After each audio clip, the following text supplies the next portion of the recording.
Hey guys, CB here. Hope everyone's doing well. So I was able to put in some more time into the Division 2 and I want to give my conclusions about the game. As of recording this video, I put in a little over 40 hours into the game. I completed the main storyline. I've done a decent amount of the endgame content, including the Dark Zone and part of the expansion. I try to keep the spoilers to a minimum, but I doubt many of you guys are playing the game for the story, so it shouldn't matter either way. As far as the technical details go, played the game exclusively on the PC. Majority of that time on a Radeon RX 6800 XT with a Ryzen 5900X, and the rest of the time with an RTX 3080, same CPU, as I ended up changing out my graphics card quite recently. The game ran well enough on both systems. I played with all the graphical options maxed out, HDR enabled, but I was getting some weird crashes on my 6800 XT, which I thought was kind of strange as this game's supposed to be optimized for AMD, but after swapping out the graphics card I had zero crashes, so it's hard to say if the old card was just a dud or if it's something with AMD's compatibility with the game. I did notice on Reddit that others were having crashes with the game, so it's just something to keep in mind if you have an AMD card. I'll probably expand on this topic later in a future video. Another thing to keep in mind is that I played the entirety of this game on multiplayer, the majority of the time with at least 3 players that I knew personally, and that's really the way this game is meant to be played, with preferably your bros or at least peeps you know that are on the same voice chat and you can go through and crush the mobs that are awaiting you. So what exactly is this game about? For those that don't know, Division 2 is a cover-based looter shooter that takes place in a near future after a deadly virus causes society to collapse. Shit you not, this game couldn't have come out at a better time. Basic premise is that you and your enemies take cover behind various objects and parts of the stage, attempting to get better flanking and positioning to eliminate your enemies. That's sort of the cover-based part. The other part is the looting or the looter part, which has some RPG elements where you're constantly getting newer gear and killing enemies and improving your character's levels, skills, and perks. So I'll talk about at first the things that I didn't like about this game, since there are only a few I think, and I can get them out fairly quickly. So first things first, the story is whack. It's terrible. The characters are forgettable. It's a shame since the premise had so much potential, but the characters just are bland. They're all pretty generic. There's some token diversity characters thrown in for good measure. Nobody really seems believable, and I don't really understand the motivations from any of the characters aside from the fact that they're trying to survive and they hate the various enemy factions, who all seem pretty generic themselves aside from their outfits and fighting styles. I don't really remember the other factions as well. I just remember some of their uniforms. Don't really remember the names or anything about them. I honestly don't remember a single character aside from Manny Ortega, and that was only because I kept seeing his name pop up on the bottom of the subtitles, because he's basically your mission handler telling you what to do for each objective. I actually kind of forgot who he was as well for a while in the game, until one of my bros pointed out that he's the character you meet in the beginning of the game. I think the story feels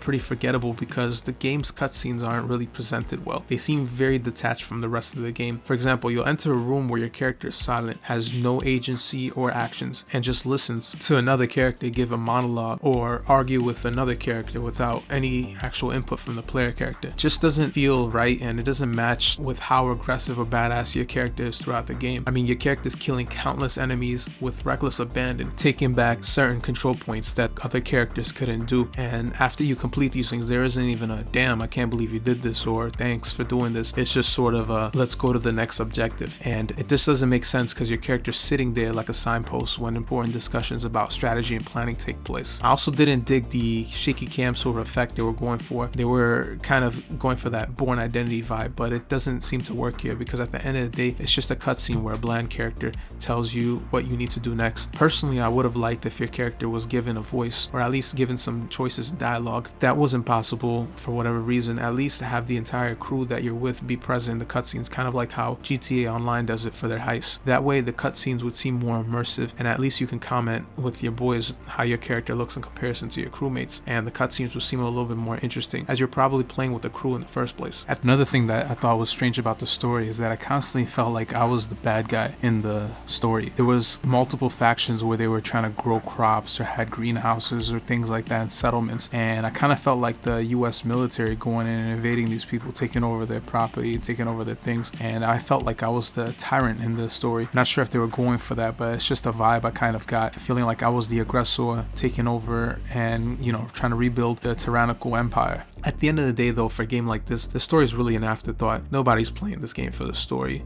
They're playing this to blast fools, get stronger, rinse and repeat. Correct me if I'm wrong in the comments, but as a guy that enjoys the story, I kind of wish they did something different, as the game had a really interesting premise, so I thought they could have done a lot more with it. Another point that I thought could have used some more work is the map itself, as it felt kind of static in the beginning. You travel to one point, take over the part of the map, and then that's pretty much it until the end game, where things kind of change. In the end game, there's opportunities for those control points that you took over to get taken back, and you can defend and kind of raid and ambush attack parties. But I thought it would have been nice to add this element towards the beginning of the game, but then they probably were either trying to pad out the game or there might have been some pacing issues. Another thing I really didn't dig was the loot boxes and the Ubisoft storefront in general.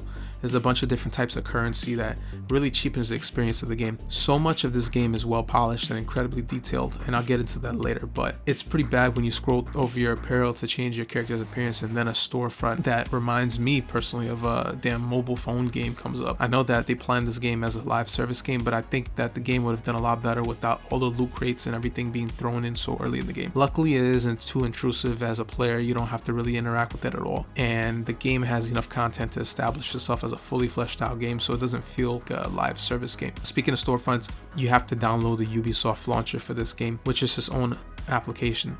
I hate having to download new applications. I wish this was just on Steam, as I already have Epic, Steam, CDPR's launcher for Cyberpunk, and now I got another thing to download. Also, the game has really deep customizations, but nothing's really explained. The tutorial, I think, is pretty crappy. There's just some text boxes that are pretty boring to read, and I imagine most people skip them like I did. So it took me quite a while to figure out certain things like having loadouts, creating new mods for weapons, and modding armor itself. The last thing I'll mention may not be negatives to some, but it just wasn't a preference to me. I think that there's too much loot in this game. Pro tip, get the upgrade to increase inventory space as soon as possible. It'll make your life a lot easier. But much of the loot that you get is throwaway, and you spend a lot of time sorting through gear, and personally I'd rather just get back to shooting enemies rather than figure out which knee pads are worth keeping. Just seems like too many interruptions happen and interrupt the flow of the game, especially towards the beginning when your inventory space is limited. Though there's some quality life features that you can do in the menu, such as being able to upgrade your capacity, sorting your items out according to damage and what types of what equipment,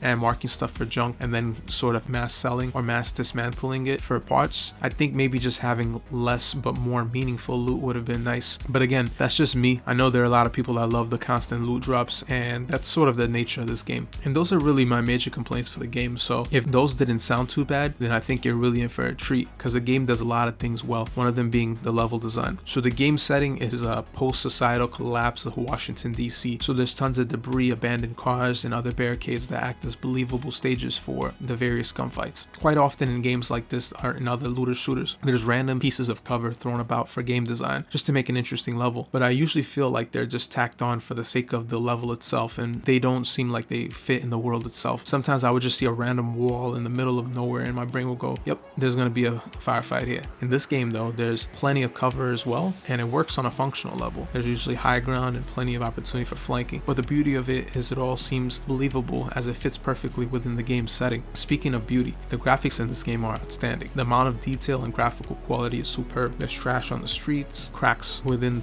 asphalt, and wildlife that roam around. Bits of glass crack when you're shooting at it, and it's obvious there was a lot of detail and care in crafting the game world. Player characters are also quite detailed, with the apparel and layers looking pretty believable in the game, and everything seemed to mesh in very well. I was playing this on a high-end graphics card with everything maxed out on 1440p, and I thought this was easily one of the best looking games I've ever played from a graphical standpoint. Another thing that I thought was great, and which is pretty big in itself, is the gun mechanics. Guns feel real in this game. The sounds, the looks and detail of the various guns, recoil, the weightiness of various gun types make the gunplay very interesting and satisfying to use, especially shotguns. Man, the shotguns in this game are awesome. And a quick tangent here, most games get shotguns wrong. They just do them dirty. As a freedom lover man that has used quite a few firearms in my life, I can't stand how most video games make shotguns so unrealistic and unusable. In most games, you step several feet away from a target and the shotgun that you have becomes a musket from the Revolutionary War. You're better off throwing the damn thing at the enemy rather than fire it at them, because it's just too inaccurate a couple feet away. I know developers may do this to create some balance in games, but this is just not how shotguns work in real life, especially most 12 gauge shotguns that are in video games firing buckshot or slugs, which are the ammunition ammunition types used to kill humans. Shotguns in general are surprisingly accurate, even more so in distances that the gunfights happen in video games. And I'm happy to say in Division 2, shotguns are given appropriate justice. Shotguns are beasts in this game. I rocked the shotgun for practically the entire game, and there's different types like the KSG, Spaz 12, the AA-12, and these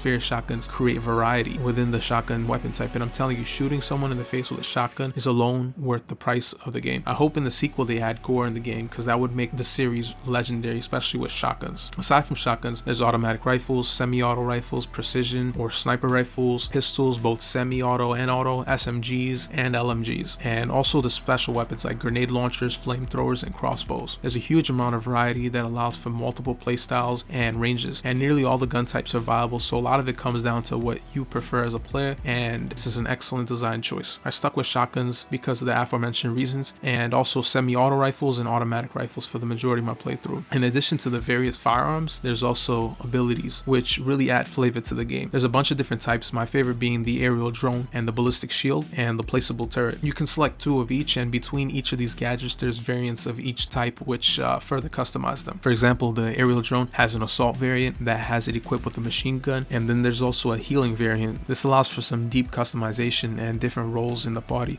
which can be changed on the fly within the pause menu, and you can even save a few loadouts, which I like doing depending on how many of my crew I'm playing with at the moment. These gadgets can also be modded as well, and the amount of combinations are basically endless when you're talking about your different gadgets and the different guns and firearms you're using. Even the less exciting ones like the pulse and the healer hives get very useful towards the end of the game, especially when you're playing against other players, and this makes the game continue to feel fresh as you try out different builds with different guns and abilities. I even liked how the game handled the more bullet spongy enemies, or the enemies that just take a lot of damage because they have higher HP. They're usually higher level enemies. So typically in games like this, the mini bosses or bosses are usually pretty bullet spongy. They take a lot of shots to take down, and they're at risk for breaking immersion. And this kind of happens in this game as well, but usually the game handles this extremely well. So as long as you stay within areas of the game that are appropriate for your level. So yeah, when you're in level 15, you don't go into a level 30 area, you should be okay. And some of the more bullet spongy enemies are explained by either body armor, or they might wear like full Iron Man looking suits of armor, or the enemies are taking psychoactive or drug stimulants that make them crazy. So these enemies really aren't too out of place, and it seems more immersive when you're playing against them. I also liked how fairly easy and intuitive dropping in and out of cooperative play is. And this is just another side tangent, but I recently got into Monster Hunter World, and that game was a nightmare trying to figure out how to get into a party and get out of a party and play cooperatively. I had to consult multiple forums and guides just to figure out how to play missions cooperatively, whereas in this game it's just a simple joining into the group and then that's it. So I really appreciated that. A couple of the other things that I like is that the level scaling was done pretty well. It never really feels like you have to go grind unless you go into a place that's just way out of your level. I also like the community, and even in the Dark Zone, which is sort of a PvE and PvP zone, so you can play against other people, but the community was great. I never encountered any so-called toxic players that other games may or may not have, and a lot of this has to do with the game's mechanics as well. For example, in the Dark Zone, in order to be able to attack other characters, you have to go rogue, which involves a few steps, and there's also sort of a penalty for going against and attacking other players. So it never really feels like people are constantly killing you or griefing new players, as the game has mechanics that sort of discourage that type of play. And also, I usually don't play with randos, but many of the strangers I've encountered were just pretty cool. So small sample size, but I thought that was something to mention. There's also clans, which I haven't delved too far into, but just another reward for playing in the same crew, and it's an incentive to continue to log back into the game because there's clan specific vendors and bonuses that you can get. One thing that I just didn't see enough praise for are the music tracks. I really dug the music, and a lot of times in games music is an afterthought. You don't really notice it unless it's terrible, but in this game I noticed it for the positive reasons. A lot of the music is really atmospheric as you're walking through the desolate Washington DC, and then you really notice the fight tracks, especially towards the end after you kill everybody. You're like, damn, this music is great. I don't even know how to describe the music. It's like a fusion of 80s style electronica that reminded me a lot of Mass Effect, and I just thought it was really great and really well done. And just to close things off, there's just a couple of things I wanted to mention about the game that